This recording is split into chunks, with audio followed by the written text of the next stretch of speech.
Jim Walmsley and the Hardrock 100, and I think he's gonna change the game again.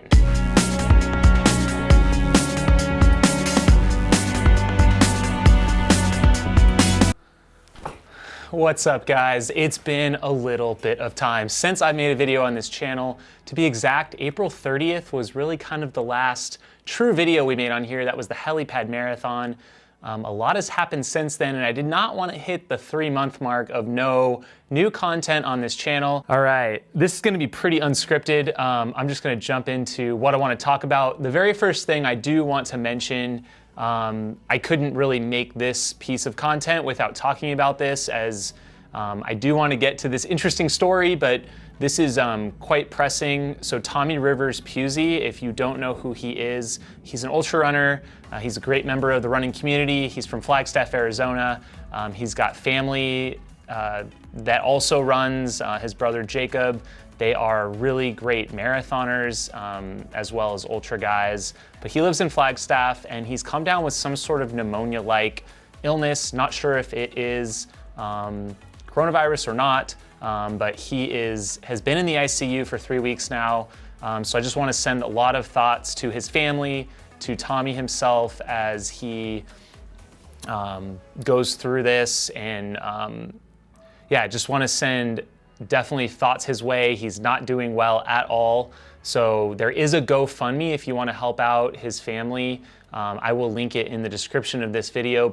Yeah, let's send as many of the thoughts as we can so that he pulls through this okay, but it's looking pretty rough at this moment. There is not much public information about this, so I'm kind of going out on a limb even talking about this. This is supposed to happen Wednesday, according to a post by Jason Schlarb. This Wednesday, Jim Walmsley will run the Hardrock 100 mile solo. So that's right, he is going to run the entire Hardrock 100 starting Wednesday, and I think this is something that could be game-changing for the sport. Let me get into this. So the Hardrock 100 is one of the toughest, probably the toughest 100-mile race in the United States, one of the toughest in the world. It goes up to 14,000 feet above sea level, has over 33,000 feet of climbing. I myself have run it 4 times. I was supposed to run it last year. We had it canceled due to avalanche activity and could not happen. So we had our entries rolled over to this year, and guess what? Got canceled again due to the pandemic. So we were supposed to be running this last weekend, starting Friday and through the weekend. Today is Monday, so unfortunately, we've now skipped Hardrock 2 years in a row.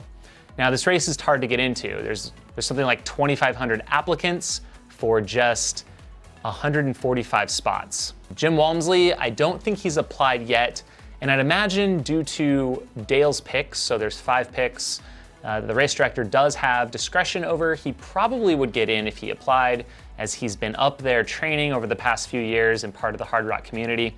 But nonetheless, with all of the races canceled this year, Jim made his way up to Silverton around June 1st. If you check his Strava, he started running up there. He's been putting in some pretty big weeks. So about 70 miles that first week up there, and then he ramped it up. He's over 100 miles a week for the next couple weeks with around 30,000 feet of climbing on average. He took a cutback week and then was right back up to 100 miles and 30,000. And then get this, 2 weeks ago, ran 119.3 miles with 47,940 feet of climb, all around the Hardrock course, all along the San Juans. And then he's tapered down. He cut it back to 70 miles this last week. He is getting ready for this attempt. All right, so I just confirmed it. Jason Schlarb is the course record holder in one of the directions on the course. He's tied with Killian. It was the year that they held hands in 22:58. Killian in the opposite direction ran 22:41. So Hardrock historically has had pretty high course records. So early on, a sub 30 hour was pretty incredible. Like, that was the top runners, that was the winning times. Yeah, Kyle Skaggs infamously back in 2008 broke the 24-hour barrier, something that many in the sport thought was impossible. And what I think Jim could possibly do is once again redefine Hardrock, and not only that, but redefine an aspect of our sport that marries together the FKT and a race course. Just think about this for a minute. If Jim runs, say, what I think is possible on Hardrock is sub 20 hours. So let's say he runs a 19 something at Hardrock, which would be absolutely insane. It would knock off about 3 hours off the current course record, I think, in that direction. I think a guy like Jim could have it in him. But imagine if, even if he doesn't break 20, if he breaks the current course record held by Killian or by Jason, he will run the fastest time on the route, but it won't be part of the race. So basically, it's turning the Hardrock course into an FKT route. So even if someone does, say, run Hardrock faster than Killian or Jason, say next year, let's say Francois comes, but doesn't beat Jim's time, there'll kind of be a little asterisk next to it. It's very interesting, and I don't really think it's ever been done. Like, have you ever heard of anyone who has run Western States or Leadville, Wasatch, Javelina, any of these JFK, any of these big races? There's never been an effort, like an FKT racing time trial effort that's gone as hard as you can go trying to set a record. So I think it'll be something interesting to watch. I'm not sure if Jim is planning on sharing this experience in real time, if Hoka is, any of his sponsors are, if there's gonna be any sort of announcement before this goes down. Literally, Jim has said nothing. I'm literally only going off of Jason Schlarb's Instagram post where it was made public. I'm excited to see how this goes.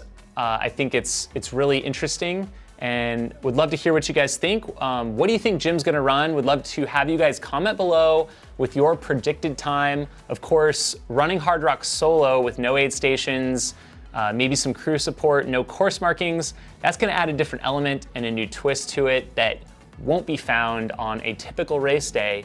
But I think Jim is entirely capable. He's been out in the San Juans many years now. He knows the course like the back of his hand. He's been time trialing and running segments. He probably has a really good fit and feel for it. He's completely acclimated. He's been sleeping up at 10,000 feet for the better part of, 7 weeks? Plus he lives in Flagstaff. So I think this guy's got all the, I think Jim's got all the right stuff to make a run for this thing.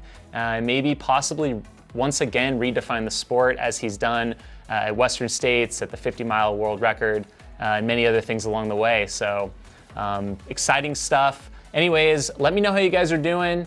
We got some cool stuff in the works, and we'll see you in the next video. Be sure to subscribe.